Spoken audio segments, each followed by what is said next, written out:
Et du coup, vous vous mettez 100 millions d'euros dans ce projet, et à fond perdu, parce que qui seront les gagnants? Les gagnants, ce seront les entreprises privées qui vont produire l'électricité, qui vont la vendre pendant des années, et qui vont faire du profit pendant des années.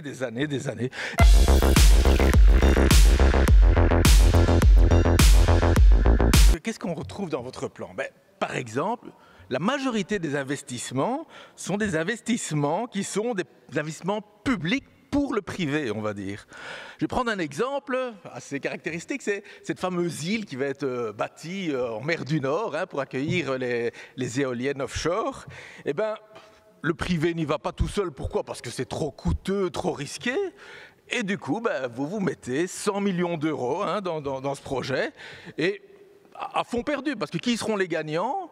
Les gagnants, ce seront les entreprises privées qui vont produire l'électricité, qui vont la vendre pendant des années, et qui vont faire du profit pendant des années. Et en commission, vous avez effectivement confirmé que pour vous, c'était votre conception, pour les parties qui pourraient être rentables pour des partenaires privés. On veut travailler avec eux, avez-vous dit.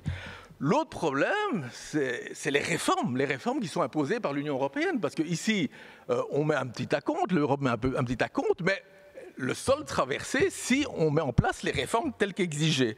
Et quelle réforme? Par exemple, la réforme des pensions. Donc c'est double jackpot pour le patronat. Non seulement ce plan leur donne du profit, mais en plus ils peuvent imposer des réformes patronales. Alors mes questions, monsieur le secrétaire d'État: 1.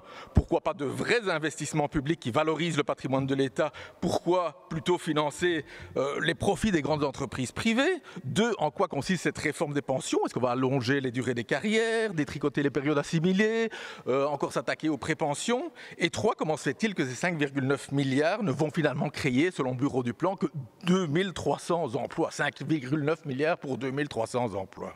Concernant l'évaluation du Bureau fédéral du plan, c'est une évaluation qui est partielle. Et les chiffres qui ont été communiqués sur l'emploi sont des chiffres qui sont relatifs à la main-d'œuvre qui va être mobilisée pour exécuter les différents chantiers. Moi, je constate l'enthousiasme à la fois de collègues du PS et de l'Open VLD. C'est le grand front socialiste-libéral sur un plan qui finalement, et je l'ai dit, est fort axé sur le privé, qui va profiter au privé. Et alors, aucune réponse, bien sûr, sur la question des réformes qui sont imposées par l'Europe. Parce que ça, excusez-moi, mais ça fait peur quand on voit où on en est déjà dans les réformes des pensions dans notre pays, et que pour la Commission européenne, ça ne suffit pas. Il faut encore continuer à s'attaquer aux pensions.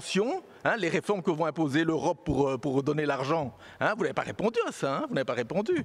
Donc voilà, ça c'est vraiment un problème. Et alors, je vais encore pointer une chose, c'est le fait que votre plan, il est insuffisant pour atteindre vos propres objectifs, puisque vous voulez atteindre 3,5% d'investissement en 2024, et vous-même, vous en avez convenu, vous n'y arrivez pas.